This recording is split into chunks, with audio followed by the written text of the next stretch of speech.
ಹೊಸ ಮೊಬೈಲ್ ಯಾಕೆ ಇಟ್ಕೊಂಡಿದ್ಯಾ? ಕೇಳಿದ್ರೆ ಕೊಡ್ತಾ ಇರ್ಲಿಲ್ವಾ? ನಿನ್ನೆಯಿಂದ ಹುಡುಕ್ತಾ ಇದ್ದೀನಿ.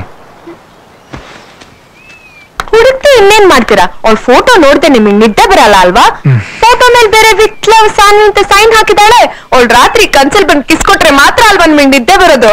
ಸ್ಟುಪಿಡ್. ಈ ಸ್ಟುಪಿಡ್ ಅನ್ನೋದು ಹಳೆ ಬೈಗುಳ, ನನಗ್ ಬೈಬೇಡಿ. ಆ ಸಾನ್ವಿ ಸ್ಟುಪಿಡ್ ಅಂತಿದ್ರಿ, ನನ್ಗೂ ಸ್ಟುಪಿಡ್ ಅಂತಿದ್ದೀರಾ.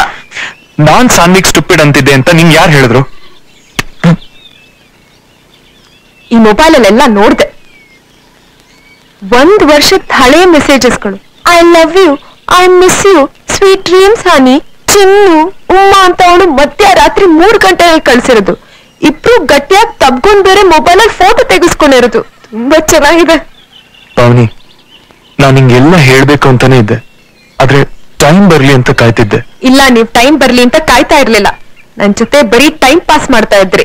ಅವಳನ್ ಮರೆಯಕ್ಕಾಗ್ದೆ ಒದ್ದಾಡ್ತಾ ಇದ್ರಿ. ನಾನ್ ಸಿಕ್ಕದೆ ಕಾರ್ಟೂನ್ ತರ ಇದೀನ್ ನೋಡಕ್ಕೆ. ನನ್ನ ನೋಡಿದ್ರೆ ತುಂಬಾ ನಗು ಬರುತ್ತಲ್ವಾ? ನಾನ್ ನಿಜಕ್ಕೂ ಅವಳನ್ನ ಇಷ್ಟಪಟ್ಟಿದ್ದೆ, ಬಿಟ್ಟು ಹೋದ್ಲು. ನಾನೇನ್ ಮಾಡ್ಲಿ? ನಮ್ಮಣ್ಣ ಸೆಕೆಂಡ್ ಹ್ಯಾಂಡ್ ಸೈಕಲ್ ಕೊಡಿಸ್ತೀನಿ ಅಂದಾಗ ಕೊಡ್ಸರೆ ನಂಗೆ ಹೊಸದೇ ಬೇಕು, ಸೆಕೆಂಡ್ ಹ್ಯಾಂಡ್ ಬೇಡ ಅಂತ ಮನೆ ಬಿಟ್ಟು ಹೋದೋಳು ನಾನು. ಇಲ್ಲ, ನನ್ ಗಂಡ ಆಗೋದ್ ಸೆಕೆಂಡ್ ಹ್ಯಾಂಡ್ ಆದ್ರೆ ನನ್ ಸುಮ್ಮನೆ ಇರಕ್ಕಾಗತ್ತ? ಇನ್ಯಾವತ್ತೂ ನಿಮ್ ಮುಖ ತೋರಿಸ್ಬೇಡಿ ನಂಗೆ. ಹೊರಟೋಗಿ.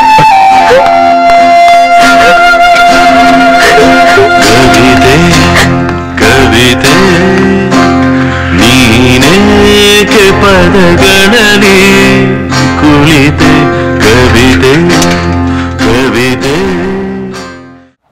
ಈಗ ಏನ್ ಮಾಡ್ಬೇಕು ಗೊತ್ತಾಗ್ತಿಲ್ಲ ಸೌಮ್ಯ. ಒಂದ್ ಹುಡುಗಿ ನನ್ನ ಕಾರಣ ಇಲ್ಲದೆ ಬಿಟ್ಟು ಹೋದ್ಲು. ಈಗ ಪಾವನಿ ನನ್ನ ಮೋಸ್ಕಾರ ಅಂತ ಬಿಟ್ಟು ಹೋಗ್ತಿದ್ದಾಳೆ. ನಾನ್ ಮೋಸ್ಕಾರ ಅಲ್ಲ ಸೌಮ್ಯ. ಇದನ್ನ ಹೇಗೆ ಅವಳಿಗೆ ಹೇಳೋದು? ಪಾವನಿ ಇಲ್ದೆ